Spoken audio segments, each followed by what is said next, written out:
எனது அன்பிற்குரிய மாணவ செல்வங்களே, ஏக இறைவனின் சாந்தியும் சமாதானமும் உங்கள் மீது என்றென்றும் உண்டாவட்டுமாக.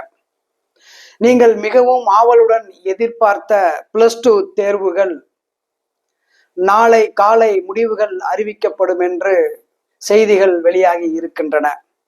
இந்த நேரத்திலே உங்களுடன் ஒரு செய்தியை நான் பகிர்ந்து கொள்வதற்காக ஆசைப்படுகின்றேன்.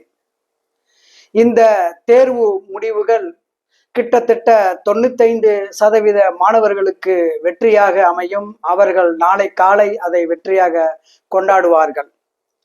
ஒரு சில மாணவர்கள், ஏறக்குறைய 5% மாணவர்கள் அந்த சில பாடங்களிலே தோல்வியுற்று தங்களுடைய மகிழ்ச்சியை இழந்து தோல்வியிலே இருப்பார்கள். அவர்கள் அவ்வாறு இருக்க வேண்டிய அவசியமில்லை என்பதை பற்றி விளக்குவதற்காகத்தான் இந்த இது. நீங்கள் தோல்விகளை கண்டு தயங்க வேண்டிய அவசியமில்லை. கண்ணீர் விட்டு கலங்கி நிற்க வேண்டிய அவசியமில்லை. இந்த +2 தேர்வு மட்டும்தான் உங்களுடைய வாழ்க்கை என்பதாக இல்லை. இது வாழ்க்கையினுடைய ஒரு சிறிய பகுதியாகும். தோல்வி என்பது நீங்கள் நஷ்டம் அடைந்தவர்கள் என்பதை காண்பிப்பதற்காக அல்ல. இது நீங்கள் முயற்சி செய்தீர்கள் என்பதற்காக உள்ள ஓர் அடையாளமாகும். நீங்கள் முயற்சி செய்திருக்கின்றீர்கள். அந்த முயற்சியிலே எங்கோ ஒரு இடத்திலே சிறு பிழை நடந்து அதிலே நீங்கள் தோல்வியடைந்து இருப்பதாகத்தான் நீங்கள் எடுத்துக்கொள்ள வேண்டும். நமது வாழ்க்கை ஒவ்வொரு நிமிடமும் நமக்கு சொல்லிக் கொண்டிருக்கிறது, இந்த வாழ்க்கை ஒரு போராட்ட களம் என்று. ஆகையினாலே மாணவர்களே, நீங்கள் எதை பற்றியும் கவலைப்படாதீர்கள். பகல் என்று ஒன்று வந்தால் நிச்சயமாக இரவு ஒன்று கண்டிப்பாக வந்தே ஆக வேண்டும். இரவு என்று ஒன்று வந்து விட்டால் நிச்சயமாக அடுத்து பகல் ஒன்று நிச்சயமாக வந்தே ஆக வேண்டும்.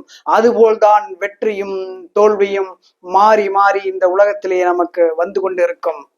தோல்வி அடைந்த மாணவர்களே, நீங்கள் அதை பற்றி சிந்திக்காதீர்கள். இது உங்களுடைய தற்காலிக ஒரு சிறிய பிரச்சனைத்தான். இதை நீங்கள் வெளியிலே வெற்றி கொள்ள முடியும். தோல்விகளை கண்டு நீங்கள் துவண்டு விடாதீர்கள்.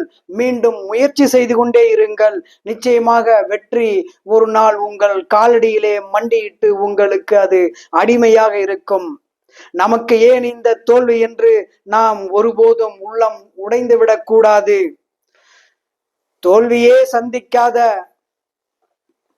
பல மனிதர்கள் இந்த உலகத்தில் இருக்கின்றார்களா? யாரும் அவ்வாறு இல்லை.